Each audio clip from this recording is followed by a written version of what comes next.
This is really giving, like the setup, the vibe, the everything is truly giving. This is a video call. Let's have a video call while I tell you about something personal.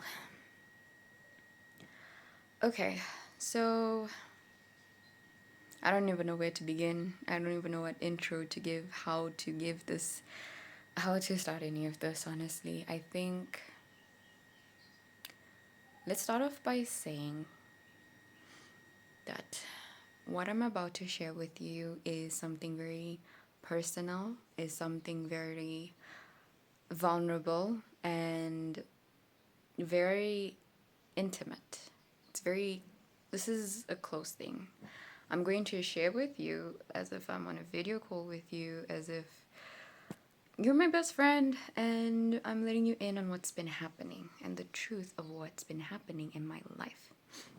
Sharing with you my journey with God and how God has led me to this exact point. Okay?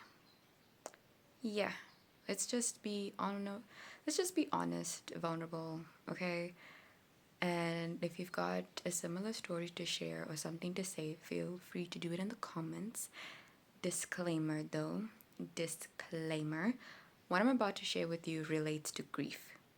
It talks about everything relating to grief. Well, not everything, but things related to grief. And okay, I guess a bit of self-harm, some form of self-harm is involved. And what else can I disclaim? I want to share that when I'm sharing with you things relating to God, I am not like someone who knows the Bible front and back. I am not someone who has been on their journey with God for 1,000 years. I don't know enough about God. I could never know enough about God. But I also want to say that please have wisdom and discernment when you watch this video, because how God has met me is, I don't know if it's the way he'll meet you or what, but this is my story basically. This is my story, and if you can relate, that would be great. But yeah, that's pretty much what I want to start with. So, welcome to the Carpenter's Touch. I am Tanasia, your host, and here on this platform, here on this channel, we share everything relating to Jesus. We are all about authenticity over perfectionism, and this is a journey with God. So, yeah, welcome to it. Okay, let's dive right into it. Let's dive right into what is going on. What is this about? Basically, I have my little book here because I had to jot down some things, but I want to try and just like also like let God lead in the making of this video and what I should say and what I should do. This is a story time of how I lost my grandmother and my great grandmother all in the same month, and how God has led me through this journey of grief. It all starts with the moment I Okay, let's actually backtrack. I feel like backtracking a little bit more than that. I started following God, I'm not sure how many years ago, but it can't be 3 yet. It can't even be 3 years. Like maybe less than 3 years, I started following God. And when I started following God, life just got flipped upside down for me. Like, flipped upside down. I wasn't expecting a lot of what happened to me, and one of the things that was involved with this is moving to Zim to go and stay with my father and my family that side. While I was there, one day, I decided to go and have a shower. When I was about to have a shower, actually, I had this thought of like this particular song. This specific song, I don't remember the name for it. I think it's I've never been homesick. I've never been this homesick before. I don't know who it's by. Let me just put it here. But this particular song played in my head. And as it began playing in my head, I would normally relate it to my mother, who I was told loved this song. But in that specific moment, the song played in my head and I instantly I felt like God was telling me that your grandmother's gonna pass away soon. My heart broke and I cried in the bathroom. I was like, what? What? I just knew that was gonna happen and this was about her, and it was a lot. I couldn't deny what was going on. Immediately after that, after my little breakdown and understanding of what's happening, I couldn't dismiss it because of how intense this feeling was. So after that, I decided to put more effort in speaking with her because she was in Botswana and I was in Zim. So I decided to put more effort in speaking with her and being in close communication with her, because I'm like, if this is it, then I don't want to be living with the regret that I should have talked to her more. So, though I do have like some regrets and everything naturally, but yeah, so that happened and I put in more effort. We talked a lot more, but I didn't involve her into my life as closely as she probably wanted me to, because I was going through some stuff and I didn't let anybody know. I didn't tell anybody the truth of what I was going through. I just kept it to myself. Well, I told my who is now my fiance everything that was going on. He knew all. He knew it all. Him and God, they knew. They knew what was going on. But following that, life went on. I was going to school. Everything was fine. And then I wake up one morning to messages from my aunt telling me that my grandmother's in the hospital. Mind you, my grandmother would be in and out of hospital by then because she had she had a lot going on with her. We're not going to go into detail about it out of respect for her and for my family, but she had a lot going on with her physically. And so she was in and out of the hospital. I don't know why on my end, like the darkness on the screen, like the brightness on the screen is going lower. But yeah. So she was in and out of hospital, and when I read this particular message, before I read this particular message, she had already been in and out of hospital already. And if this particular message though that I received, I just knew this was it. This was it. And there was also something about what my aunt had said at the time that really got to me, that confirmed that, yeah, this is it. And I cried. I honestly cried. I had a breakdown about it because this was my mom, basically. She was my mom, honestly. And my mother had passed away when I was 3 years old.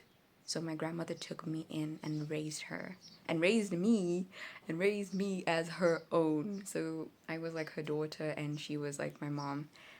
So in that moment, it was the most heartbreaking thing ever, and I cried. I didn't care who was looking at me.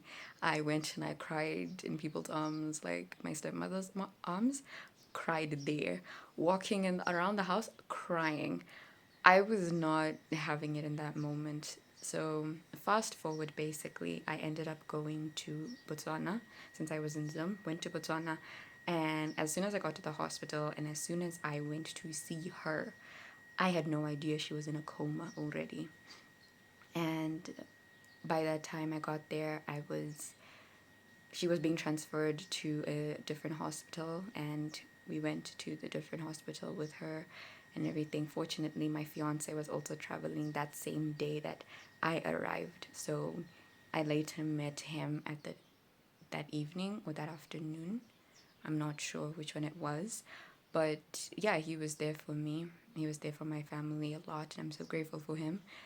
I didn't know what to do or what to say, and I didn't understand what was going on because, mind you, this was my first experience with death in the immediate family. Yes, my mother had passed away, and that was the close experience, but the closest experience, but I was too young to grasp the understanding of grief enough to like journey with that. Though it's something that I tackled with and I'm still tackling with in my life, but back then it was like, just being a kid. So anyway, fast forward, I reached a point of like being weak in my faith, let me say, or not trusting in God as much as I should have. I was asking the pastor that came, what's going on? What do you think? Just give it to me straight. What is God telling you right now? I was asking my family members, what is God telling you right now? What is he saying about this whole situation? Because after she was transferred, she was in hospital for like a couple of days, right? And I was asking people, like, what is going on? What are you hearing from God? What do you feel is happening? What do you think is going to happen? Give it to me straight. And it was painful to hear from the doctors that this is not, she's not going to make it. That was the worst thing I could possibly hear. And I just looked at them and I was like, I've never beat up anybody, but today I'm willing to do it. I really am. I was asking my fiance questions. Honestly speaking, I I don't remember much. Now that I'm thinking about it, I don't remember the details of what happened and what I have been through. And I just want to share that sometimes in grief or in moments of trauma, your brain can later on block those moments because it feels like you're not strong enough to handle it. So your brain is protecting you and then it makes you forget a lot of things. I didn't know how much about this entire situation. I didn't remember until one day my fiance and I sat down about this and he told me what happened, how I was, how people were, what was going on, and everything. And I genuinely just sat there and I was like, what? What do you mean? What what happened? That happened? Are you serious?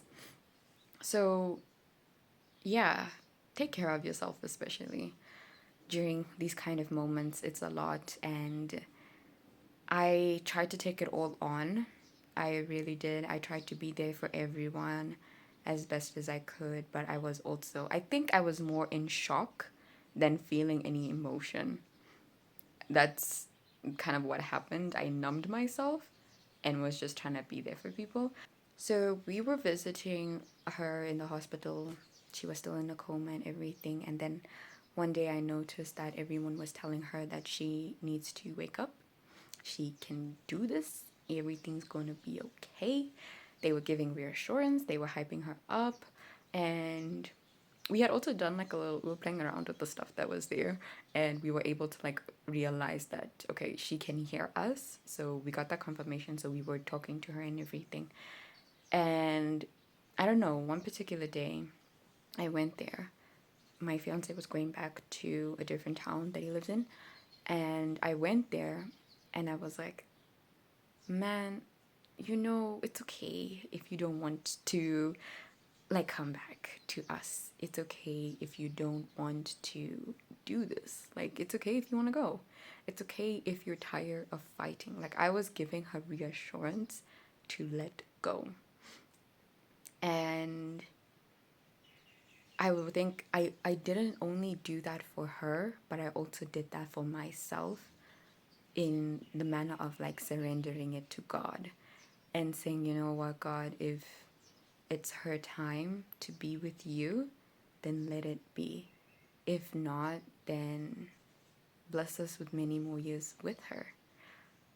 But in that moment, that previous song, that first song I mentioned, it came back to me. And I ended up playing it for her because I think it was that afternoon during visiting hours or that morning, somebody else was playing music for someone. So in that moment, I was like, let me play the song for her. So I played the song in full and everything, and then went home, went home, and I slept, drooling and everything. I slept, woke up the next morning, spent time with Jesus, and then I had this like a feeling of vision of an angel being with my grandmother, but like in the hospital room, next to her bed and everything. And so I was also reading this book, or I've just finished reading this book about like losses of life, and in this book it talks about this one like story or this imagery of an angel taking like carrying someone from the hospital bed and taking them up to God to be with Jesus and everything. So was it an angel or was it like the death? I don't know who it was. I don't know the details about it. I don't even know if I'll be able to find the particular story, but that book helped a lot. We'll get into that more later. And I was confident when I felt that, when I got that little vision, because I was like, God is with her. God is with her in the fire. He's the fourth man in the fire and he's going to fight. That is the vision that I got. And that's what I thought. Until I think a few minutes after that, my grandfather called me to the lounge and he's like, I don't remember if it was him or my aunt that told me. I think it was him that told me that my grandmother passed away. And I went to go comfort my aunt because she was going through it. We were all genuinely going through it in our own ways. So after that, it was, okay, feelings off. I need to do what needs to be done. We had to do what needs to be done. I went with my grandfather and my uncle to go and sort out the whole situation, to start the funeral process and everything. I made the calls. I had to be the one to tell people, hey, stop calling. We are tired of hearing my condolences, my sympathies, blah, blah, blah, blah. And it's beautiful, of course, but at the same time, guys, the woman literally just passed like a couple of hours ago. Oh, so funny thing I forgot to mention is that when he had told me that she passed away, I had asked when. He had said last night. It was confirmed that the death was the previous night before. So, yeah, that happened. I don't want to believe I am the one that told her to go and she had listened to me and went, because I believe that at the end of the day, God God will take us when it is time to take us. And He is the author of life. He is the God of life and the God of death. And at His timing, things will be done. So, mind you, this is something I'm only accepting recently, because before, note, this is a year later of what happened. Okay? During this past year, I have been living with the guilt that it was my fault that she was gone because I told her to go. I don't know if anybody else told her to go. I don't know what conversations were had, but I held that guilt with me. And yeah, but now I get it that it's God's timing. Everything operates with God. Anyway, I got into that mode, and like I was saying, I don't remember much about what happened because for me, it's like I just did what needed to be done. I was there for whoever I could be. But as my fiance tells me, I had many, many, many, many breakdowns, could not stop crying. It was a lot for me, and even though I was like trying to be strong, trying to be there for everyone, doing what needs to be done, it was evident that I was not okay, and it was really just a lot for me as well. Like I'm saying, she was my mom, so well, she's my heavenly mom. But yeah, all of that happened. I was fortunately here for all of that. I am grateful for that. I'm grateful that God allowed me to be there. What really angered me, though, is that from the moment that God told me it would happen up until the moment I arrived, I had not seen her in person, and I really wanted to come and visit, but God had said no. And I also battled with God in so much anger and resentment because He knew what was going to happen and He didn't let me be there with my grandmother. But as I'm saying, now it's in the future, I understand that, okay, I probably could not have been strong enough to be there. because, as I was saying, she was unwell. So, had I been there during those moments, I may have not been strong enough for that. I may not have been able to handle all of that as well as I think I would have. And it's one of those situations where I'm just gonna have to trust God. I'm gonna have to trust Him, leave it up to God, and let Him do His thing. So, anyway, I had to move back to like Zim, had to go back to Zim. I still had school, I still had life. And that's when it all kind of hit to be like, life is going on, and excuse me, life is going on, and I'm just trying to grieve. I don't know how to grieve. I stopped eating a lot, and not because like I'm starving myself type of thing, but I just couldn't eat. I just didn't care to eat. I just grew very distant. I was very done. I was having a lot of mental breakdowns.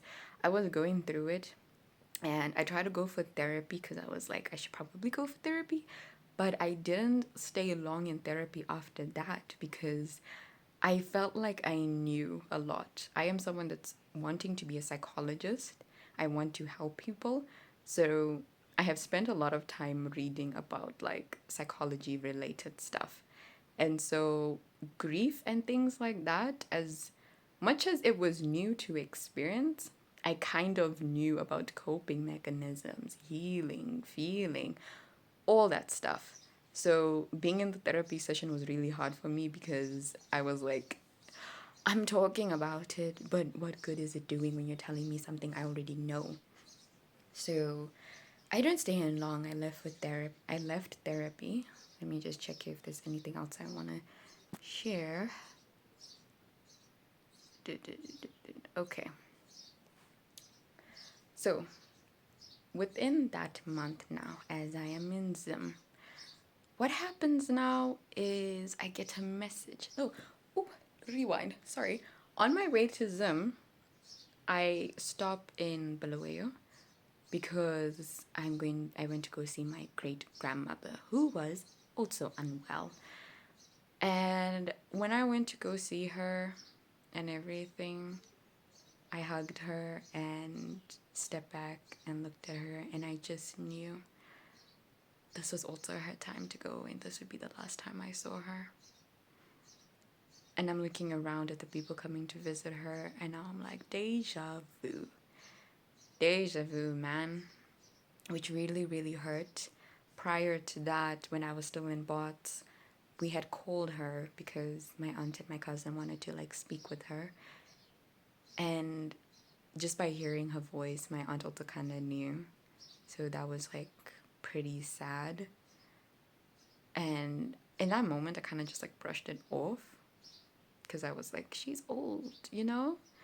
But deep down, I also knew because I think before this particular time, last time I went to go visit her, at the back of my mind was like, take a picture with her, take a selfie with her. You don't have a recent picture with her or of her. So take a picture, you know?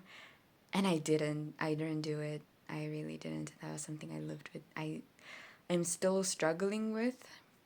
And I'm thinking about also like even with my grandmother. I had called her the last time I had spoken to her.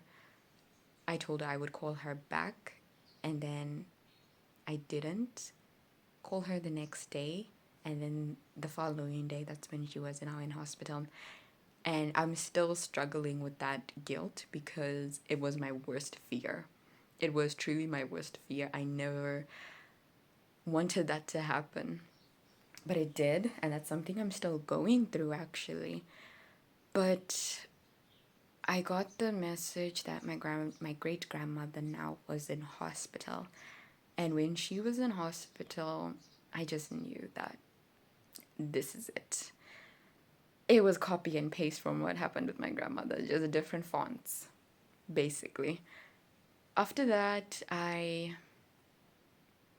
life went on. I don't know how long after that. I don't know. I think it was maybe days. Days after that, I was spending time with Jesus that morning, and the moment I switched on my phone, I saw the messages to say that your great grandmother passed away. At the same time, my parents there and came into the room. They were there to break the news to me and also comfort me. I cried.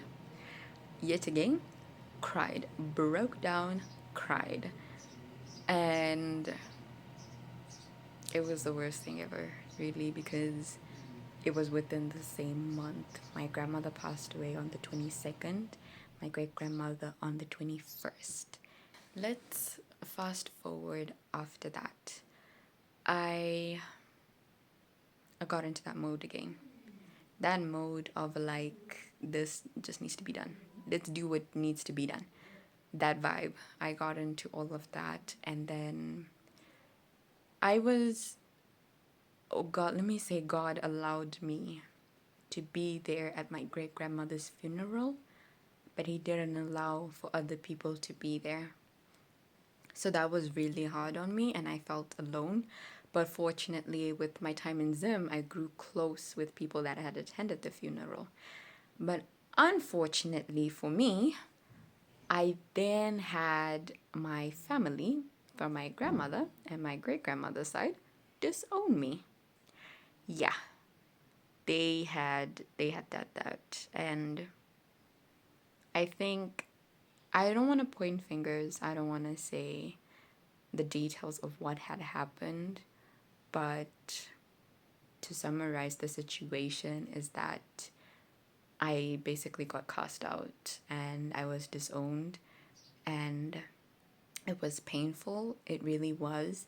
But one thing that I am grateful for is the strength, because throughout that entire time, throughout everything that was happening, I was confident that God was walking with me and He was speaking through me and He was strengthening me and guiding me, blessing me with wisdom and discernment. And that is why when this had happened, as much as it hurt, I leaned in with God. I leaned closer to God and said, you know what, God, I am trusting in you. I don't understand and this is painful, but I am trusting in you because what is going on?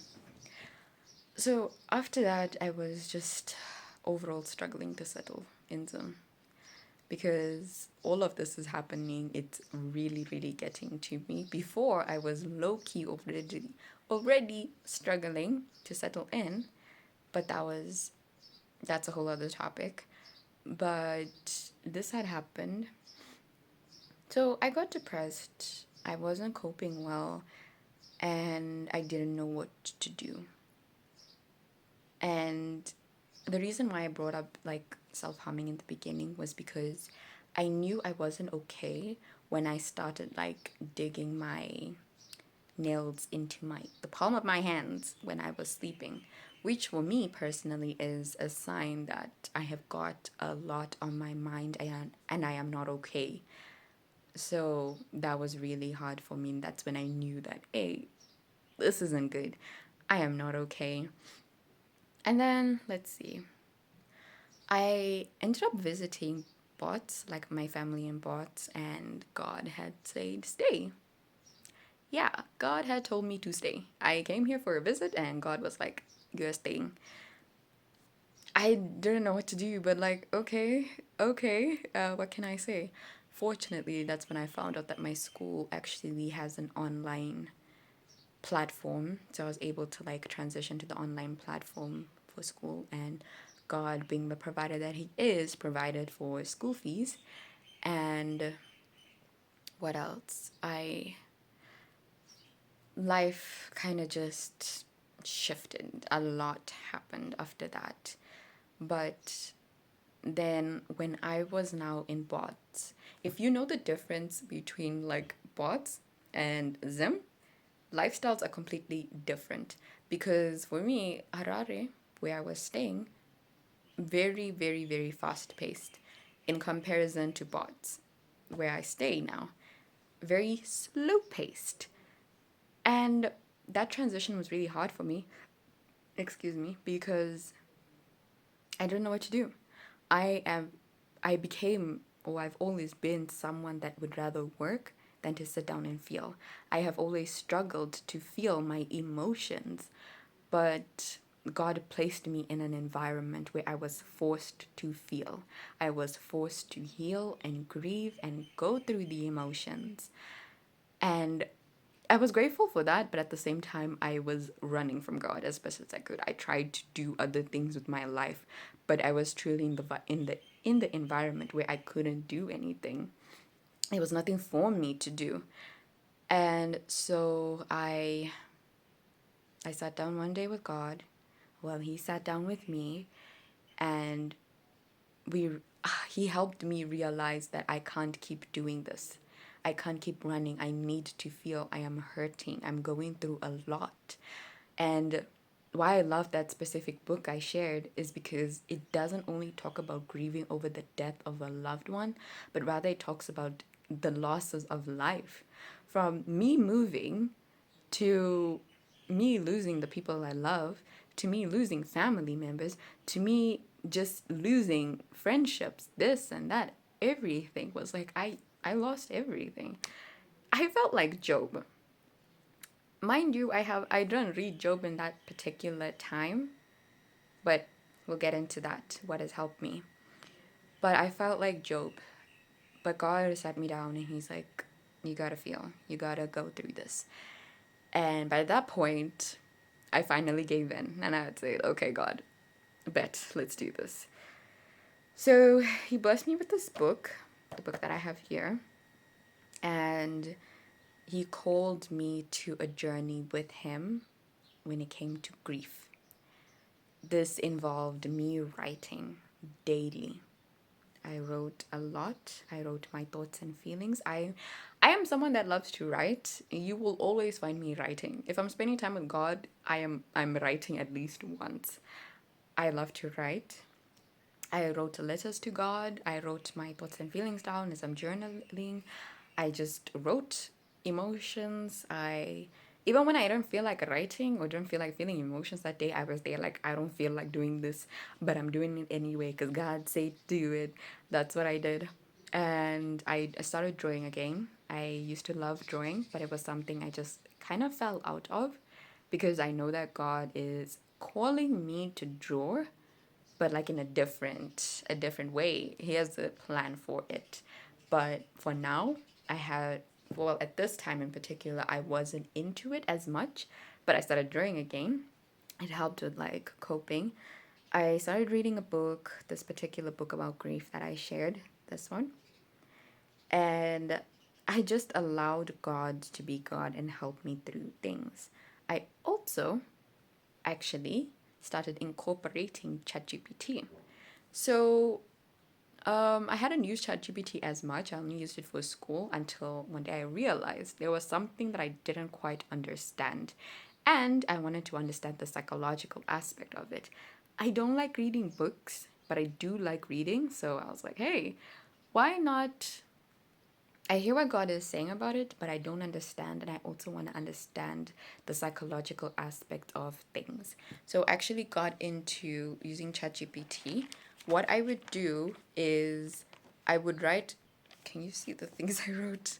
I would write down certain stuff, and then I would write, like, I would ask ChatGPT questions about it, and ChatGPT would, like, guide me and explain things to me. Okay, I think I see where I started doing that. So I just want to share with you some things I learned during this time, okay? The mind and heart conversation. I had learned that as much as I knew people died, my heart didn't know. And my heart needed to know. And what ChatGPT had suggested was let there be a mind and heart conversation. So because God encouraged me to write, I took time one morning writing everything that my mind understands, and then the next morning I took everything writing what my heart understands, and I allowed them to like meet, and I allowed both of them to feel, because my mind needs to understand this has happened, this is what is going on. But my heart also needs to understand this is what has happened. This is what is going on. And let's see, I had also learned that this is similar to Jesus being fully God, who is the truth, like the mind, right? And fully man, who has feelings like the heart. So that was pretty cool to learn. Let me just see what else to share with you. Yeah, I wrote a lot. So, something I had also learned was continuing bonds. This is a healthy, ongoing internal relationship with someone who died. That was very intimate with me because I reached a point where I was like, I don't understand how people can say there's somebody living in your heart. You have a relationship with someone, they live on in your life. For me, I didn't get it until I was able to find a word to attach it to, and that was continuing bonds. Remember when I said, I don't know why my phone is turning dark on the screen, like on my end? Remember when I said that? That was because my phone was heating up. It was starting to overheat. I am just from putting the phone in the fridge because I don't have time to let it rest, let it cool down. Yeah, let's continue. Let's move on. Where I ended was on love is eternal because God is love and God is eternal. And I wanted to share that this really resonated with me because I was struggling to understand what it meant to love somebody that is no longer here with me physically. But the verse that I could really understand that helped me with this was 1 John 4:8. Anyone who does not love does not know God, because God is love. My mind is catching up to my heart. Shift in healing. The bond is not broken, it's changed. Relational continuity. Death does not win, love does. And if that doesn't remind you about the empty tomb, I don't know what will. Also, cognitive and affective dissonance. Emotional suppression as protection. Hypercognitive grieving, flight response, blocked and delayed grief. These were just some words that I was able to put towards what I was going through and what I was doing to myself. But something that really helped me was Matthew 5:4. Blessed are those who mourn, for they shall be comforted. This really resonated to me because ChatGPT had said that this verse doesn't specify how to mourn. So even if I'm blocking my grief, I'm delaying my grief, I'm suppressing as a form of protection, I am still mourning.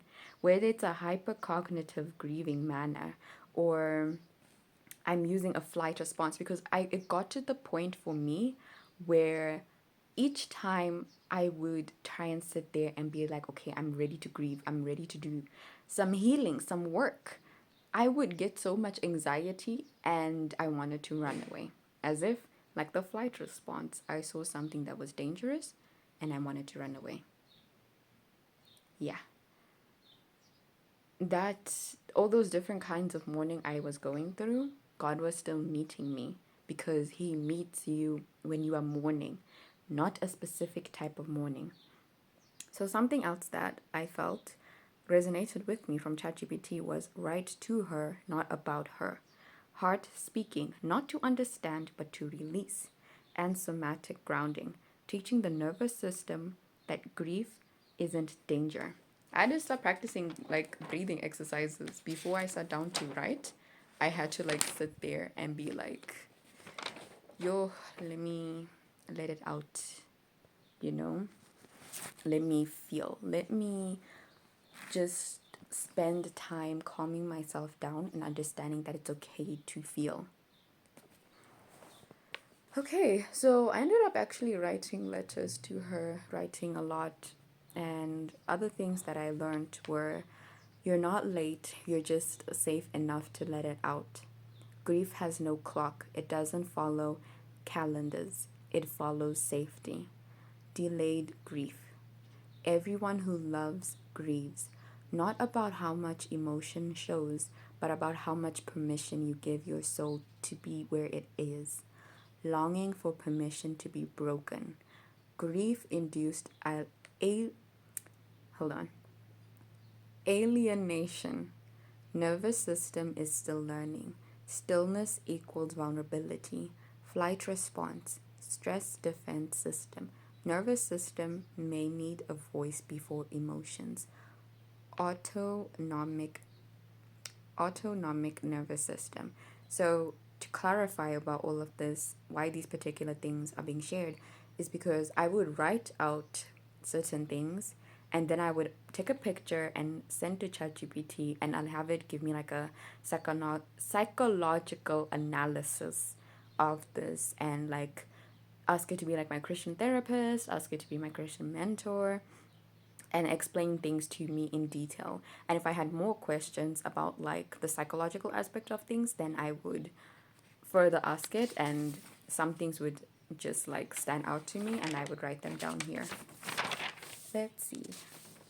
So what I had done, okay, I don't think I have anything else to share, but what I had done at that time was I had done the mind letter, just expressing myself, what was in my mind solely. Then I did like the heart letter, solely, and then I had done a letter to her. And the last thing I wanted to do was a letter to myself for like future me. I didn't end up doing that. Life started lifing and I didn't end up doing that.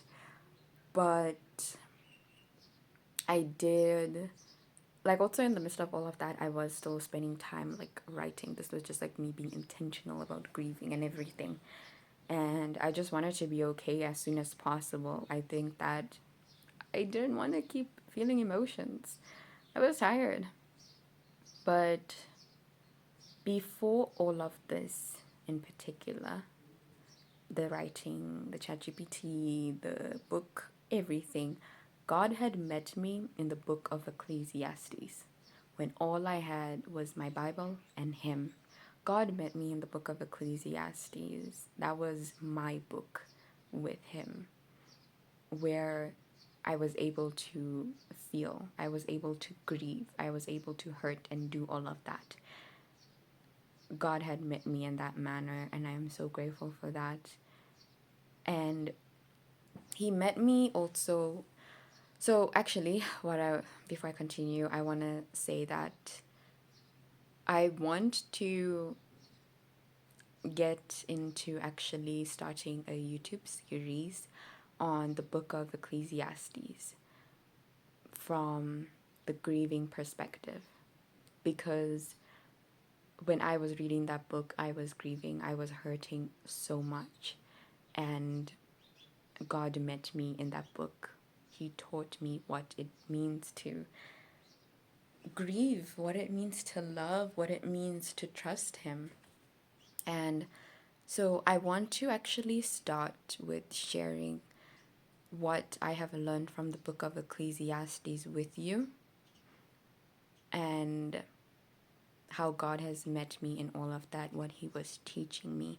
Just do like a little Bible study, and I'm sharing with you all of that because this is my story. This is how I ended up reading the Book of Ecclesiastes. This is how God met me in the Book of Ecclesiastes. This is how I was so low that the only place I could see was my Bible. The only place I could see was the feet of Jesus. And that was truly the best place ever, because being at the feet of Jesus is amazing.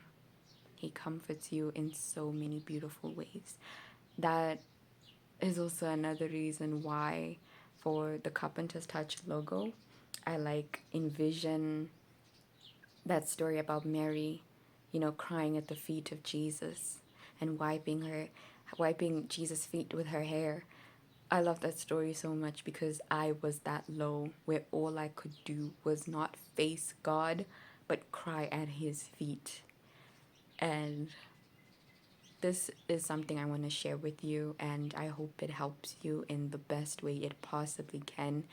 And just especially turn to God, because ChatGPT didn't help me and I didn't help myself, but God helped me through this. And I haven't done my letter to myself. I haven't spent time intentionally grieving. But I think that's actually another reason why I've been hesitant in doing this calling, because I felt God called me to be on YouTube and share all of this, but I didn't want to, because I just felt like I needed to be ready. I felt like I needed to like have healed and been okay to before I shared, you know? But God was like, "Nope. Share as you are now." And so I'm taking you through this journey with me if you'll allow me. And I just the darkness on the phone is starting again. That means my phone is heating up. Okay, let me summarize this up basically to say, please consider joining me on this journey as I share with you what God has taught me in the book of Ecclesiastes about grief. And I just want to say also, community is very important when you are grieving. Do not be alone. Allow for people to be there for you. Yes, you are strong. Yes, you are capable, but you cannot do it by yourself. Community is very important. I am so grateful. I had my fiance, I had my family, I had my friends with me there, because I couldn't have done it without them. Please allow for a community in your life. I am here for you if you need someone to talk to, because I know how it feels to get to that point. But always consider also trusting in someone professional, like a therapist, a counselor, or even somebody in church, somebody older, somebody who has more experience. And understand that death is not the end. Death is not the end, okay? Jesus' tomb is empty. Jesus resurrected from the grave 3 days later. He is alive. He is with us. We are the new temple. The Messiah came. He is our Savior. He is alive. He is our risen King. He is our Prince of Peace. God is alive and He is there for you. You are not alone. His story did not end by death. And so your story also doesn't have to end with the death of something. It doesn't have to be someone, it can also be something. So I just want to say thank you for watching this video. Thank you for spending time to be a part of this journey with me. If you had been following before, you would know that I actually had started the Ecclesiastes series before. But because I was trying to have this online ministry be in a certain way that I thought was best, it didn't prosper. I lacked in discipline, and I wasn't disciplined with God, so I couldn't be disciplined in the ministry. But my stubbornness was not the end. God, at the end of the day, is still calling me to do this ministry, and I am trying to now walk in obedience to do this in the way that He calls me to. Did my phone die again? Yes. Yes, it did. Yeah, as you can tell, I'm in bots. The heat is terrible. Yo, anyway, let me just consider this the end of the video. Okay. Thank you for your patience. Okay. Thank you. Thank you. Thank you. Thank you. And I just want to say, please continue to lean into God and trust Him during this time as you go through whatever you are going through. Understand that you are not alone. And if these videos help you, that would be great. If not, then I hope that you do find something that will help you, because also understand that what has worked for me may not work for you. And understand that ChatGPT didn't help me. God alone helped me. God sent people sent people to help me. God allowed technology to help me. But at the end of the day, God helped me. And He's worthy of all the glory, all the praise. As I share with you my journey, I want to remain understanding that it was by His might that I'm here today. And I hope that is something that you don't forget as well, that He is worthy of the glory. And if you're like me, who also reached a point in life where I resented God, I want you to know that it is okay. It is okay to feel angry with God. It is okay to be mad at God. It is okay to not even trust Him. God calls us to build a relationship with Him. He doesn't call us to solely like look at Him as if He is the master who is controlling you and things like that. No, He calls you to a relationship. So all those feelings that you feel, the anger, the resentment, the confusion, all that you feel, give it to God. Give it to God, surrender it to Him, and let Him be God in your life. He is not scared of what you feel. He is not going to be looking at you like, why are you feeling like that? He understands. God also, like in the Bible shares that Jesus also experienced death. His dad died, his friend died.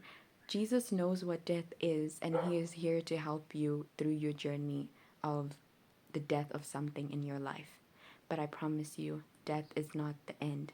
There is a risen King, and He is here to help you. Thank you.